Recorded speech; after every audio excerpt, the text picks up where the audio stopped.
Okay guys, so I'm going to do a trailer analysis on the film Charlie's Angels from 2000. The film is actually a hybrid between action and spy. Just going to play. Oh, no, not going to play. There we go. Okay, so straight away you see the fast transportation of a plane, which is a really big convention in spy films. Normally trying to suggest the race against time, the pace of the film, the pace of which people have to act, and just generally automatically gives the audience an idea of what they'll be watching. An old TV show. What are you gonna do? Walk out. As well as this, although there are women featured in this scene, they're featured in the back seats behind the males, which highlight that it's a mainly male-dominated genre, and you'll see this a lot within Bond films, within the Bourne series. It's usually male-dominated, and the male is normally the antagonist. They go where no one else dares. Okay. One thing about this, I'll talk about the dialogue and I'll talk about the helicopter in a minute. Dialogue, the non-diegetic voiceover, he says they go when nobody else dares. He's actually talking about the people you'll see in a minute, which is the female antagonist. Because he's referring to the female antagonist, he actually massively subverts the dominant hegemonic norms and the binary oppositions of a passive female and an active man that you normally see in these type of films. This is actually giving me an idea for trailer, because I want to use this. I want to still use some of the stereotypes of females, which is mostly highlighted by Laura Mulvey saying that females are used for the male gaze, which I kind of still want to use, but I want them to be active females, which is why I want to use them as the villains. They do what no one else can. So when there's only one chance to get it right. Although at the same time, if you think about the helicopter and you think about the isolated area, especially within this scene, the helicopter is a normal convention used in spies to suggest adrenaline and suspension a lot of the time. And as well as that, if you mix this with the isolation of the scene, you start to think about things that you'd see in armed forces. So the audience automatically gets an idea of what they're going to see, which will be violence, action, very professional things, but they all add up together for the action scene. They're the ones to call. Who are you people? Going back to the Damn, I hate to fly. active women point, it's supported within the structure of this scene, or the way the actors and actresses are placed, because the male is surrounded by the women, which is normally a good thing, but because he's panicking, it suggests that it's actually a very female dominant scene now, instead of a male dominant, which is what we were expecting to see.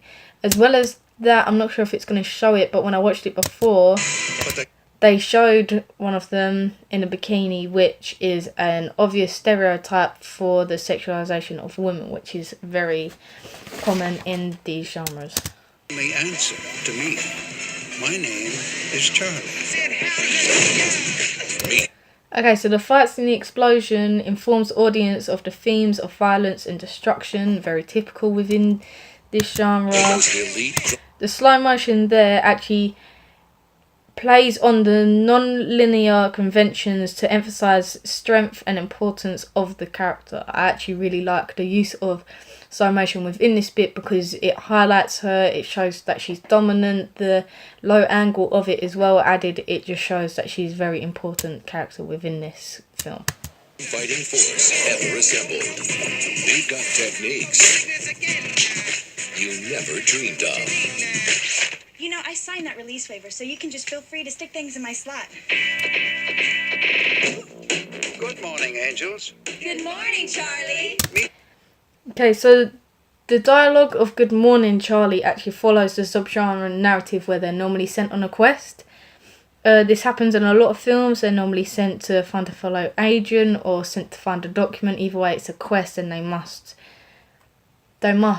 finish it to be successful. As well as that, they're sent on this quest by a dominant male, which reinforces the ideologies that are normally shown in Spire, which is having their hegemonic views of men being in charge. So, quite stereotypical there.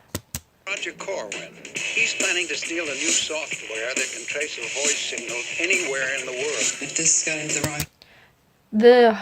The mise en scene and the props of high technology there are actually very conventional as well. I just wanted to point that out because I've never seen a spy film that doesn't use the convention of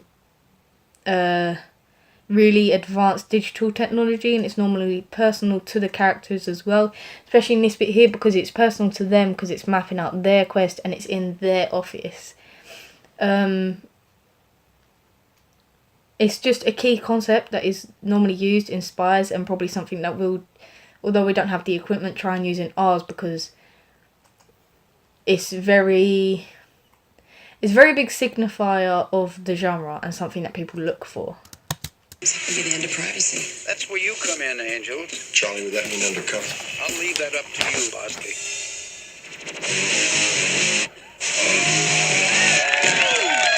Oh boy.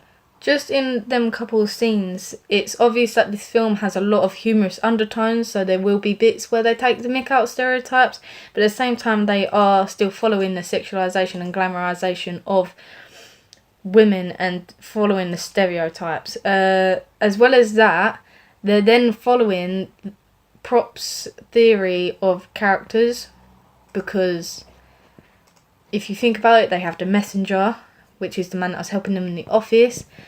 They have the person that sends them on the quest, which was Charlie. They have them, who are the antagonists. We've seen a couple protagonists. Just, yeah, following props theory. As well as that, obviously, you have Mulvey's male gaze theory, where she was dressed very sexually. In this bit, very highlighting her. There's not much around her except for the scene, so it draws the attention to her. It's just a really common thing. It's very low cut. She's just very obviously following the stereotypes commonly used in Spy. Oh boy. Columbia Pictures presents $1,000. The girl catches it.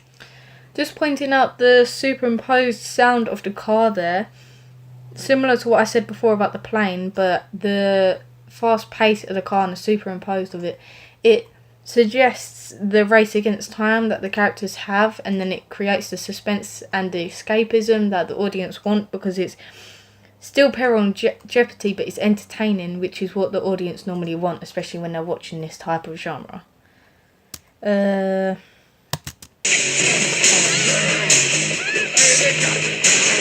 new breed of knockout.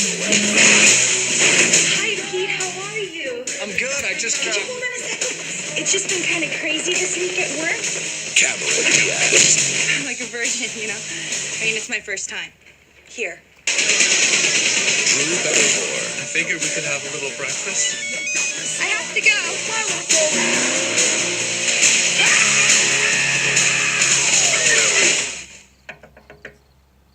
A little help? Lucy Liu.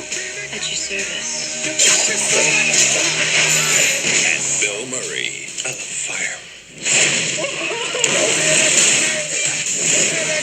Get some action. Charlie's Angels. So overall, the ending of that film is really, really based on the special effects that will be used during the film, and then it's ended with an edited title of the film. This is actually really important to the impact of the film because it leaves the audience with a very long-lasting memory of what the film's about and what they expect to see in the film. So if they don't remember the rest of the trailer, they're gonna remember that quick-paced editing and the special effects and the way that the title took over the whole screen at the end. And that's kicking your... And then the names at the end, something... The special effects, the title, and then the names is probably something we're going to use because you see it in a lot of trailers, not just this one. That's about it. That's my analysis on Charlie's Angels.